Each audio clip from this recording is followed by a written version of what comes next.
അവസാനത്തെ മാസമാണ് ഒരുപാട് മോക്ക് ടെസ്റ്റ് എഴുതി പഠിക്കണം. എല്ലാവരും നിങ്ങളോട് പറയുന്ന അഡ്വൈസ് അല്ലേ? പക്ഷേ ഈ മോക്ക് ടെസ്റ്റ് എഴുതുന്ന സമയത്ത് നമ്മൾ എങ്ങനെ പഠിക്കും?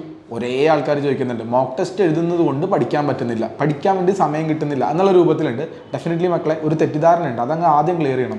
മോക്ക് ടെസ്റ്റ് എഴുതുന്നതാണ് നമ്മുടെ പഠനം എന്ന് പറഞ്ഞു കഴിഞ്ഞാൽ എങ്ങനെയാണെന്ന് വെച്ച് കഴിഞ്ഞാൽ, നമ്മൾ ഒരു മോക്ക് ടെസ്റ്റിന് വേണ്ടി പ്രിപ്പയർ ചെയ്യുന്ന സമയത്ത് don't just focus on every chapters. നമുക്ക് 84 ചാപ്റ്റേഴ്സ് ഉണ്ട്, എല്ലാ സാധനവും നോക്കണ്ട. നമ്മളിങ്ങനെ ഡിവൈഡ് ചെയ്ത് വെക്കാം, ഓരോരുത്തരുടെ കപ്പാസിറ്റി അനുസരിച്ചിട്ട് തന്നെ ചെയ്യാം. പക്ഷേ ഡെഫിനറ്റ്ലി ഒരു മോക്ക് ടെസ്റ്റിന് പോകുന്നതിന് മുന്നേ ഒരു 10 ചാപ്റ്ററെങ്കിലും പഠിച്ചിട്ട് വേണം പോകാൻ വേണ്ടിയിട്ട്. അപ്പോൾ 10 നിങ്ങൾ ഡിവൈഡ് ചെയ്യുകയാണെങ്കിൽ നിങ്ങൾക്ക് 8 പാർട്സ് ഉണ്ടാവും. ഓരോ മോക്ക് എക്സാമിന് പോകുമ്പോഴും ഓരോ പാർട്ട് വീതം പഠിച്ചിട്ട് എക്സാം എഴുതും. അപ്പോൾ 2 to 5 ആണ് നമുക്ക് എക്സാം ഉണ്ടാവുക.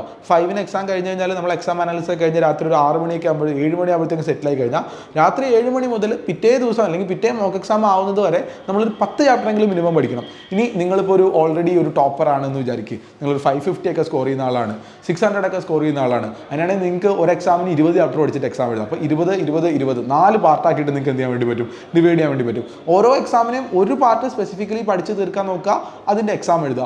അടുത്ത പാർട്ട് പഠിച്ച് നോക്കുക, അതിൻ്റെ എക്സാം എഴുതുക. അടുത്ത പാർട്ട് പഠിക്കുക, അതിൻ്റെ എക്സാം എഴുതുക. അതായിരിക്കണം നമ്മൾ ചെയ്യേണ്ട കാര്യങ്ങൾ. അപ്പോൾ നല്ല ഫോക്കസ്ഡ് ആയിരിക്കണം. ഇനി ഓരോ എക്സാമിനും വേണ്ടിയിട്ട് നമ്മൾ എന്താ റിവൈസ് ചെയ്യേണ്ടത്, അതിനും വളരെ ഇമ്പോർട്ടൻ്റ് ആയിട്ടുള്ള കാര്യമുണ്ട്.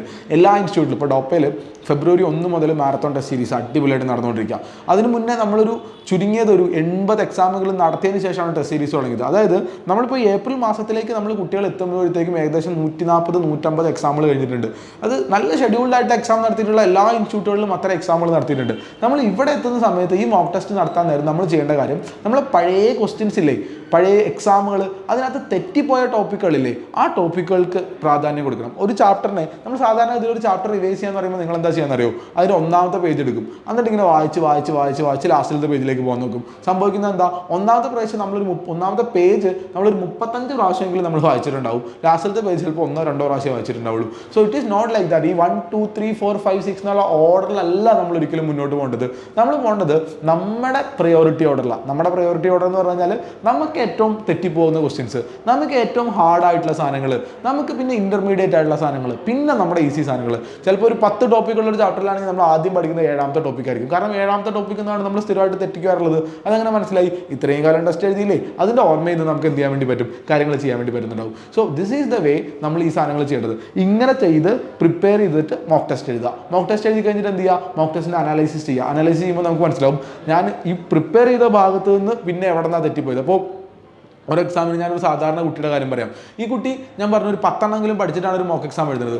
ഈ 10 ചാപ്റ്ററിൽ നിന്ന് എവിടെ തെറ്റിപ്പോയി എന്നുള്ള കാര്യം നോക്കിയിട്ട് അത് നമ്മുടെ മിസ്റ്റേക്ക് ബുക്കിലേക്ക് നോട്ട് ചെയ്ത് വെച്ച് അടുത്ത റൗണ്ട് വരുമ്പോൾ ആ സാധനം കറക്റ്റ് ചെയ്തെടുക്കലാണ് സാധനങ്ങൾ ചെയ്യേണ്ടത്. അപ്പോൾ നിങ്ങൾ മനസ്സിലാക്കേണ്ട കാര്യങ്ങൾ, ഈ ടെസ്റ്റ് എഴുതുക എന്ന് പറയുന്ന സാധനം വെറും ടെസ്റ്റ് എഴുത്തല്ല.